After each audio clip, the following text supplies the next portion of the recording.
What is your ninja name? You are Corpse, Thief, the Exploder. Your sensei died by jumping into outer space and being hit by the space shuttle. There's 3 great GM lessons in this book that we should all take to any game, any system.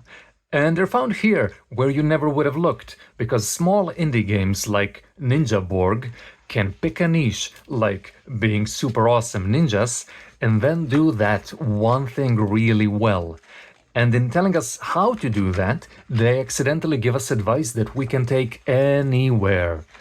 They also have a very unique style of writing, which I'll do my best to censor as I talk.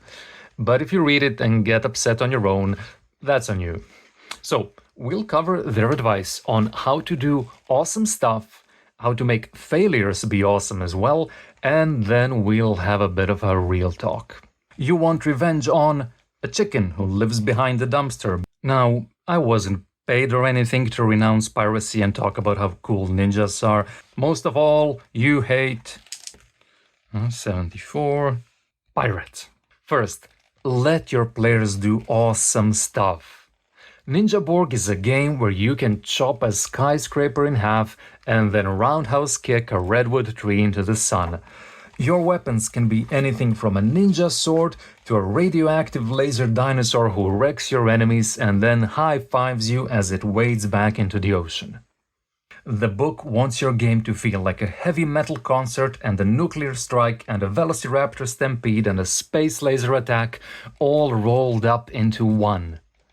Remember that time you were playing Pirates and Pixies and you were all like, I swing from the rigging over the giant phytoplankton and stab it in the kidneys. And then you spent 4 hours reading rulebooks and trying to figure out how to do it? Total enthusiasm killer. Don't do that. This is Ninja Borg, and you don't need it here, and you don't need it in your D&D game, or in your Pathfinder game, or anywhere. The book tells you, write that down on a post-it and staple it backwards to your forehead so you can read it while you're playing. Second lesson, make failure awesome as well.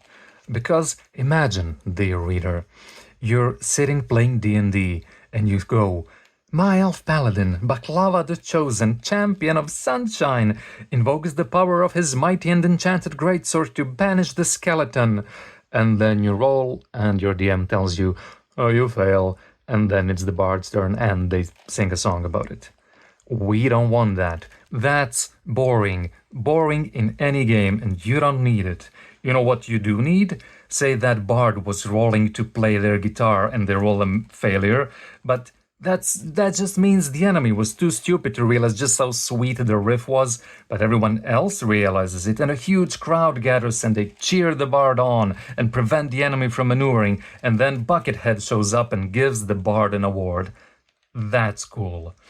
Or when your rogue is sneaking through an enemy stronghold and fail, they step on a barking spider, okay, and this alerts the guards, and the guards show up, 2,000 of them, just so your rogue can kill them all. That's badass. Oh, but you might say, Salty Nick, starting a fight with 2,000 guards, isn't that gonna be boring and take a long time?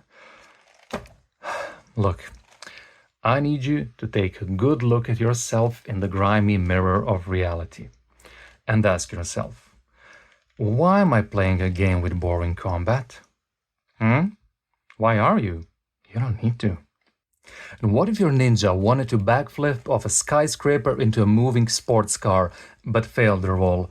Okay, instead they land in front of the sports car, and the car hits them so hard it explodes, and the ninja slow motion walks away from the wreckage and the burning bodies.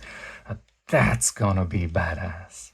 You can always change the situation and escalate the conflict, and your players can still be cool while that's happening. And now we come to the real talk we need to have. Players will often worry about how to convert game material between editions of the same game, or maybe between one game and another. Like, can I run an adventure written for Morgborg in Pirate Borg, or a D&D adventure in Ninja Borg? If you were to approach me with such a concern, I would do my best to give you guidance, examples, and reassurance. But today I have Ninja Borg open in front of me. So, just make something up. You can do it. Just make it up. Ninjas exist in all realities and all timelines. You can use all the maps, all the adventures, NPCs, monsters, and everything that you have in this game and the other way around. Yes, some of that will take effort on your part, but that's just the burden of being a game master, so deal with it. And special items, magic classes, subclasses, calendars, use it or don't use it. I mean, just figure it out. And what if you're converting to Ninja Borg and like you don't know what to do about your enemy action table? Well, again, make it up. They give you 40 examples that you can use. Read them and do something. Does your weapon give you a bonus? Cool, that's now a +1 here. And what about traps and other stuff that doesn't fit well? Well, you can get creative. It's fine. Just go do it.